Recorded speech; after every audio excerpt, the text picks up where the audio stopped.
बिहार में क्या जनता का राज है? बिहार में क्या कानून का राज है? या बिहार में फिर से जंगल राज आ गया है? ये सारे सवाल सियासी गलियारे से निकलकर अब गांव टोलों से लेकर शहरों में रहने वाले आम आवाम के बीच पहुंच गए हैं। दरअसल बिहार में जब से महागठबंधन की सरकार बनी है, तब से बीजेपी यहां जंगल राज की राग अलापने लगी है। अब इसे संयोग कहिए या साजिश, या फिर महागठबंधन सरकार के लिए दुर्भाग्य कि कई बड़ी वारदातें एक साथ हो गई है। हालांकि यह सही है कि कुछ वारदातें परिस्थिति जन्य हो जाती है, पर कुछ वारदातें ऐसी हैं जिसे सत्ता के नशे में आकर अंजाम दिया जाता है, और ये सत्ता की सेहत के लिए बेहद खतरनाक संकेत है। और ऐसा ही मामला पटना के पिरबहुर थाना में हुआ। जिस तरह आरजेडी के पूर्व एमएलसी के बेटे ने हंगामा किया और पुलिस पर हाथ उठा दिया, वो खतरनाक ट्रेंड है और इस पर सरकार को कड़ा एक्शन लेने की जरूरत है। दरअसल नीतीश कुमार से 2 दिन पहले ही मीडिया ने पूछा था कि क्या बिहार में जंगल राज आ गया है। इस तरह का आरोप लगा रहे हैं। कुछ इसी तरह की वारदातें भी हो रही है। इस पर मुख्यमंत्री नीतीश कुमार ने कहा था कि बिहार में कहां है जंगल राज? यदि कुछ घटनाएं हो जाती है तो क्या ये जंगल राज है? ऐसा कुछ नहीं है।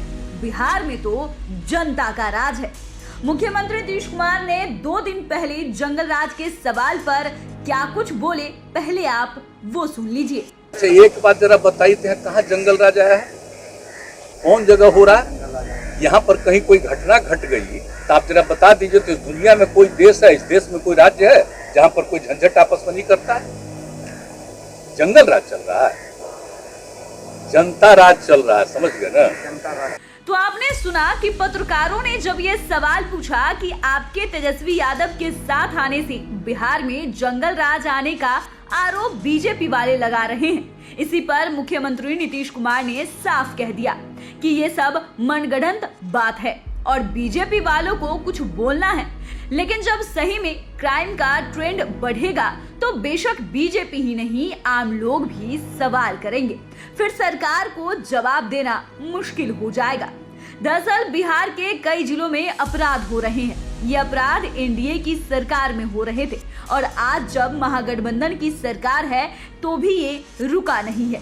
लेकिन पिछले 1 सप्ताह में पटना में जिस तरह की बड़ी वारदातें हुई हैं, ये बेशक आम लोगों के लिए चिंता का विषय है। और यदि इसी तरह की वारदातें होती रही तो फिर सवाल जंगल राज को लेकर उठेंगे ही। इसके बाद तो सरकार को जवाब देते नहीं बनेगा। अब बताते हैं कि पटना में क्या कुछ हुआ। बताया जाता है कि गुरुवार की रात पटना मार्केट के पास एक मकान में किसी के हथियार लेकर होने की सूचना पुलिस को मिली। सूचना पाकर पुलिस मौके पर पहुंची। इसी बीच अशोक राजपथ पर पुलिस ने 2 युवकों को शक के आधार पर पकड़ा। इसे लेकर जुटी भीड़ ने दोनों युवकों को छुड़ाने के साथ 2 पुलिसकर्मियों पर हमला कर दिया।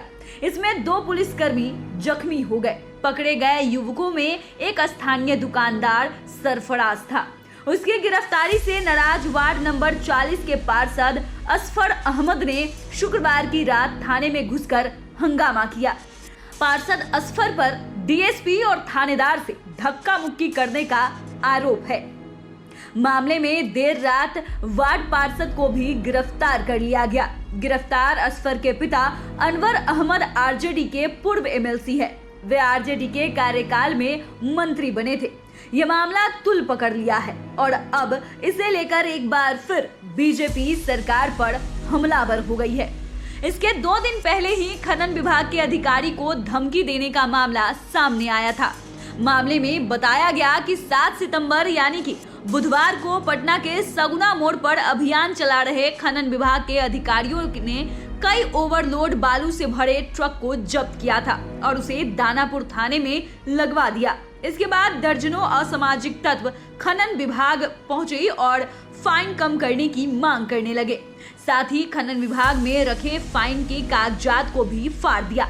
जब अधिकारियों ने उनकी बात मानने से इनकार किया तो मौके पर मौजूद संतोष कुमार नाम के एक युवक ने खुद को दानापुर के आरजेडी एमएलए रीतलाल यादव का भाई बताकर अधिकारियों और कर्मियों को जान से मारने की धमकी दी।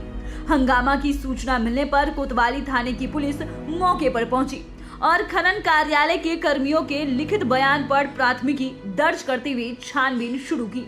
हालांकि बाद में कहा गया कि रीतलाल यादव का आरोपी के साथ कोई संबंध नहीं है, वो आरजेडी एमएलए रीतलाल को बदनाम करने के लिए ऐसा किया है। पटना में वारदातें यही नहीं थमी। इसी सप्ताह पटना सिटी में 2 युवकों की अपराधियों ने गोली मारकर हत्या कर दी। पटना सिटी में हुए डबल मर्डर से इलाके में सनसनी मच गई। ये मामला बाईपास थाना क्षेत्र के अगमकुआ स्थित शीतला मंदिर रोड में हुई थी।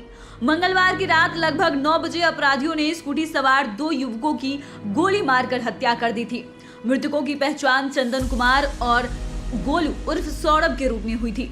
इसमें गोलू जमीन के कारोबार से जुड़ा था। इसके अलावा लूट, छिनतई, मर्डर भी हो रहे हैं। इससे पहले पटना सिटी के ही सुल्तानगंज थाना क्षेत्र में अपराधियों ने युवक की हत्या कर दी थी।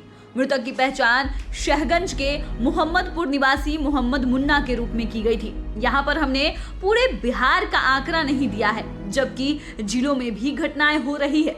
यहाँ पर हमने केवल पटना की उन घटनाओं का जिक्र किया है जो सियासत को भी कटघरे में खड़ा करता है। दरअसल पटना राजधानी है, यहाँ सरकार खुद बैठती है। पटना सरकार की आंख, कान और नाक है।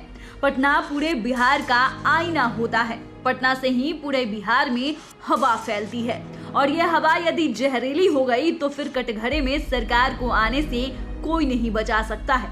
फिर तो नीतीश कुमार की भी प्रतिष्ठा दांव पर लग जाएगी। बता दें कि नीतीश कुमार हमेशा से कहते आ रहे हैं कि बिहार में कानून का राज है। वे ये भी कहते हैं कि ना हम तो किसी को फंसाते हैं और ना ही किसी को बचाते हैं। बहरहाल सरकार को चाहिए कि बिहार में क्राइम और भ्रष्टाचार को बिल्कुल 0 टॉलरेंस पर रखे। इस मामले में अपराधियों के साथ ही उन अधिकारियों पर भी कड़ा एक्शन हो जो ऐसे मामलों को बढ़ावा देते हैं, तभी 0 टॉलरेंस लागू हो सकता है। वरना मुख्यमंत्री नीतीश कुमार और उप मुख्यमंत्री तेजस्वी यादव कहते रहेंगे जनता का राज और कानून का राज, लेकिन अपराधी जंगल राज लाकर ही छोड़ेंगे। तो फिलहाल के लिए इतना ही। डेस्क से राजेश ठाकुर की स्पेशल रिपोर्ट। अगर आपने अभी तक चैनल को सब्सक्राइब नहीं किया है तो सब्सक्राइब कर ले। फेसबुक पेज को लाइक करना बिल्कुल भी ना भूलें। और हाँ, अब आप हमारे साथ ट्विटर के माध्यम से भी जुड़ सकते हैं। वीडियो देखने के लिए आपका धन्यवाद। अच्छा, एक बात जरा बताइए, कहाँ जंगल राज आया है? कौन जगह हो रहा है? यहाँ पर कहीं कोई घटना घट गई तो आप जरा बता दीजिए। तो दुनिया में कोई देश है, इस देश में कोई राज्य है जहाँ पर कोई झंझट आपस में नहीं करता है? जंगल राज चल रहा है, जनता राज चल रहा है, समझ गए ना? जनता राज।